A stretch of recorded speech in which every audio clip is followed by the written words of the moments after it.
Magandang hapon sa inyo mga kabiker, purihin ng Panginoon at umuulan ngayon dito sa amin at meron nga akong share sa inyo na talaga namang magugustuhan nyo, no?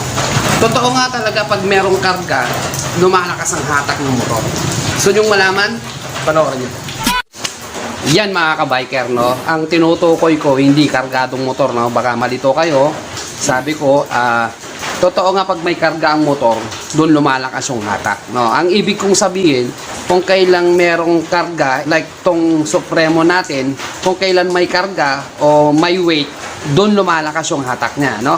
So, marami pa rin kasing mga nagko-comment sa akin doon sa video ko na sprocket combination.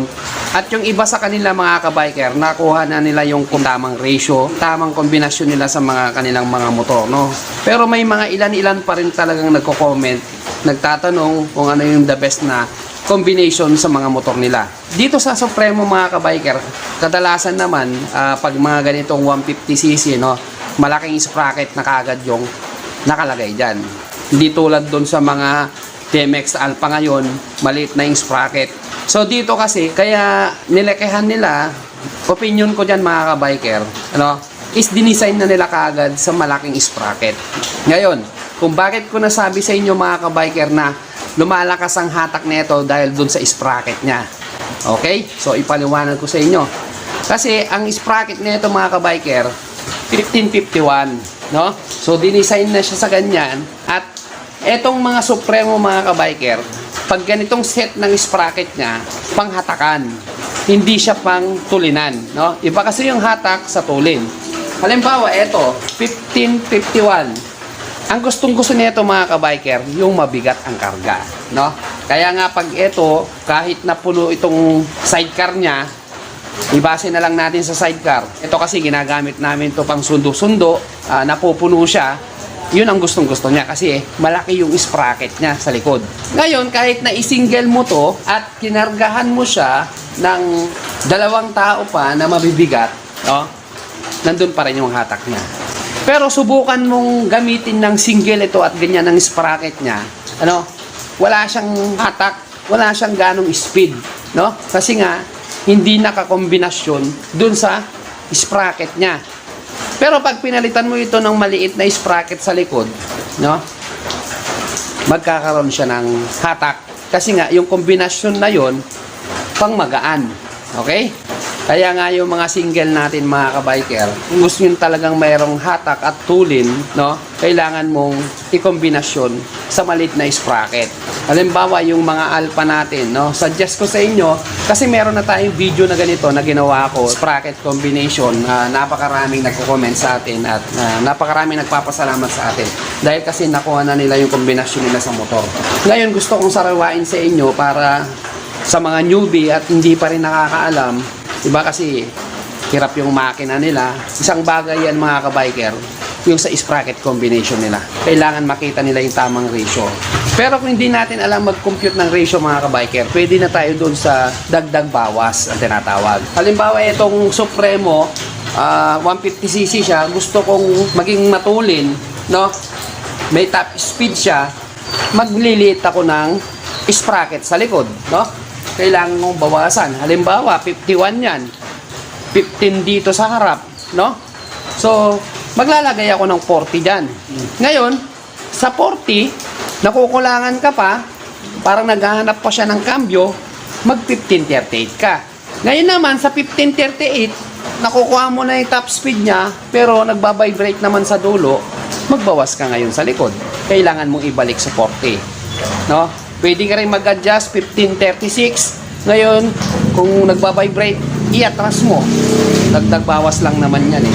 Ngayon, kung gusto mo pang top speed, katulad dun sa video natin, ano, naglagay ako kasi ng sprocket na size 17 sa harap. Top speed na yon. Tapos, di ko maalala kung 34 yon o 32. Ang may top speed kasi mga kabiker, hirap pa siya dun sa arangkada sa una. Okay? Kung gusto mo ng top speed, medyo yung arangkada mo per mere segunda, hindi pa niya nakukuha dyan. Pero pag bumanat na ng tersyera kwarta yan, dudulo na yan. Doon na magpapunction yung speed niya, no? Kaya nga sa mga hindi nakakaalam, lalong-lalo na yung mga nakakapanood ngayon, kung hindi nyo pa alam yung kung paano mag-sprocket combination. Kaya ako nagawa tong video ito para malaman din ng iba, no? Sa mga single TMX Alpha, kasi kalimitan ni standard 1442, no? Ngayon kung gusto mong medyo may speed, single at wala kang inaangkas, so magliit ka ng sprocket. So pwede na yung kung 14 sa harap, mag 1434 ka. Okay? Dagdag bawas ka na lang kung meron kang vibrate na nararamdaman sa duluhan o sa arangkada, magdagdag ka ng dalawa ulit sa likod. Okay? Kung meron ka namang angkas, may asawa ka o medyo may weight siya, may bigat, no? So, kailangan maglaki talaga ng sprocket sa likod. Hindi naman yung sobrang laki, no? 1440, pwede. Parang lalaruin mo siya, mga kabiker. Okay? Etong Supremo, mga kabiker, pag hindi ka na nagpalit, standard pa rin, stock pa rin yung sprocket niya, naka-design yan sa mabigatan. So, weight, no? Kahit nanuin mo yung sidecar mo, o kahit na mabigat yung mga angkas mo, gustong-gusto niya yan kasi malaking sprocket sa likod. No? Katulad nga ng sinabi ko, kung gusto mong i-single, mag-top speed ka, bawas ka ng konti sa likod. Siyempre, kailangan mong hanapin yung tamang-tamang ratio niya, no? Para makuha mo yung kombinasyon niya, no? Sa mga XRM, mga underbone, mga kabiker, ang may isasuggest ko sa inyo, yung 1432. Yan. Maglalaro lang kayo doon sa 1432 hanggang 36 sa mga single, no? Pwede rin yung light ang angkas. Maglalaro lang kayo doon. 14, 32, 34, 36 sa likod. 14 sa harap. Napakahalaga sa motor kasi na kailangan natin i-kombinasyon ng mga sprocket natin. Mahirapan kasi yung makina natin kung yung kombinasyon ng sprocket natin, katulad nga ng sinabi ko, pag itong Supremo, dinisign ito sa panghatakan, kahit mabigat yung mga karga niya, kayang-kaya niya, hindi mahirapan yung makina. Subukan nyo, mga kabiker. Ganitong may sidecar ng Supremo, no? Palitan nyo ng malit na sprocket. Sinong mahirapan? Yung hatak, hirap pa yung makina. No? Yung mga kabiker natin natuto na, no? Alam na nila yung kombinasyon, makikita nyo sa kanila pag nakasingle sila, maliit yung sprocket sa likod. Kasi mas madaling mag-adjust sa likod, mga kabiker, kumpara sa harap. Halimbawa, dito sa harap, 14 ka, nag-15 ka, kailangan mong kunin yung kombinasyon niya sa likod. Samantalang pag sa likod, dagdag bawas lang, kahit na same size lang dito sa harap. Para mas maunawaan natin, mga kabiker, no? Kung gusto nating panghatakan, no? Panghilaan, kailangan natin yung mga ganitong design, no? Laki tayo ng sprocket. Pag gusto naman natin ng top speed, magdagdag tayo sa unahan at magbawas tayo sa likod. Ganun lang yun. Vice versa lang yun, no? Kasi may mga nalilito pa, no? Tayo kasi kailangan din natin timplahin. Hindi lang, kumbaga, sinabi ko na ganito, binigay ko lang sa inyo yung choice at idea, no? Kailangan mo pa rin timplahin.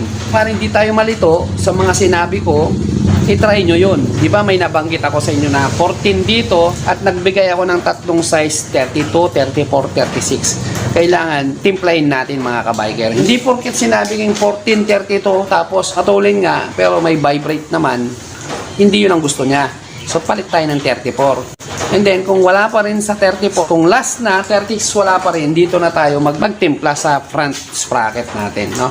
Halimbawa, mga kabiker, no, merong mga sidecar yung ating mga motor, no? Wala tayong makikita na punong-puno yung kanyang sidecar na maliit yung sprocket niya. Siguro kung may makita man tayo, hindi niya alam yung idea yung para sa motor niya na kombinasyon, no? Kaya kahit na matulin, hirap naman yung makina. Anong gusto natin, mga kabiker? Meron tayong hatak, meron tayong top speed sa ating mga motor, pero hirap naman yung makina natin. So bali wala, no? Kaya napakahalaga yung sprocket combination na tinuturo ko, mga kabiker, no? Kailangan natin alam yung kasi yung mga sprocket ang humahatak sa kabuuan ng motor, no? Yung makina nandyan lang. Pero yung sprocket, siya yung kawawa. Kaya nga madalas yung mga sprocket madaling tumalim. Ngayon, kung alam na natin mag-sprocket combination, no? Mas malalaman natin kung ano yung ilalagay natin na sprocket para sa mga motor natin. Yung iba kasi mga nagmumotor basta't gamit lang ng gamit. Marami kasing iba sa atin nagtataka bakit walang hatak sa Primera, Segunda. Ang hirap humatak. Paano ang hirap humatak? Maraming angkas yung motor mo, mabibigat pa, tapos napakaliit pa ng sprocket mo. Tapos meron din naman yung nagre-reklamo, naman siyang angkas, single lang siya, pero walang hatak. Kasi nga, malaki naman yung sprocket niya. So, titignan natin kung ano yung needs ng ating mga kombinasyon ng sprocket natin. Kaya nga doon natin titignan sa weight kung ano yung karga niya, yung sumasakay sa motor natin. No? So, simple lang yung video natin mga kabiker. I hope na napakalaking tulong sa inyo ito. Mas mapapangalagaan pa natin yung makina natin kasi hindi nahihirapan. Sprocket combination lang. Kaya ito yung share ko sa inyo para manariwa yung ginawa kong video at panoorin nyo na rin yon.